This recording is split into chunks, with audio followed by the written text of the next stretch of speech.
Não foi difícil me acostumar com os plantões de 12 por 36, e, diga-se de passagem, com escalas sempre muito agitadas. Me recordo perfeitamente das duas ocasiões que me marcaram profissionalmente. Uma delas ocorreu quando eu tinha apenas um mês como técnica efetiva. Era o recesso de janeiro nas escolas e, com a criançada de férias, a emergência estava um marasmo. Não havia pequeninos com febre, tosse ou qualquer resfriadinho. Foi então que, por volta das 2:30 da madrugada, entrei na cafeteria atrás de um expresso para aguentar até 7 horas, horário em que os plantonistas são trocados, quando fui repentinamente chamada às pressas. Dirigi-me ao corredor de triagem, onde o médico de plantão socorria uma criança. A mãe trazia no colo seu bebê, que estava engasgado.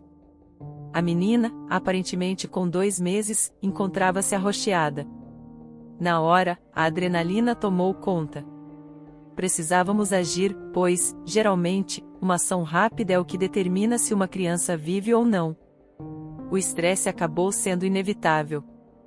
A recepcionista e um dos seguranças do hospital acudiam à mãe, que estava em estado de choque. Fizemos a manobra de Heimlich, mas a criança continuava mole e roxa, impossibilitada de respirar. Estávamos alguns minutos nesse drama, sem nenhuma reação.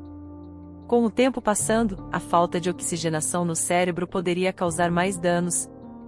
Todos os envolvidos estavam concentrados para evitar que a criança morresse, quando finalmente, o leite que a impossibilitava de respirar foi expelido, fazendo com que o choro ecoasse pela sala.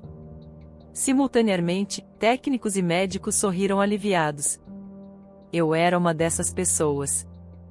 A mãe aguardava no hall por notícias da filha e eu fui designada a dizer que estava tudo bem. Que a situação estava sob controle e que o susto havia passado.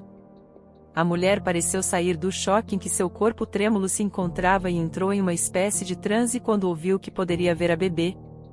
Segundos depois, meu tênis foi envolvido por uma poça de líquido fétido e amarelado. A mãe havia urinado e parecia não ter notado. Situações como essas são frequentes em emergências pediátricas. As mães principiantes estão tão exaustas com a rotina que um recém-nascido requer que acabam adormecendo sentadas enquanto amamentam. Horas depois, na mesma manhã, o médico responsável pelo atendimento liberou mãe e filha, que seguiram para casa com a certeza de que tudo ficaria bem. O segundo caso foi muito mais sério. A criança de 2 anos faleceu, e isso causou uma grande confusão para todos os envolvidos. A imprensa caiu em cima, pois os pais processaram o hospital. A médica, na época, foi demitida, e 3 enfermeiros foram afastados. Parecia que o hospital estava prestes a explodir.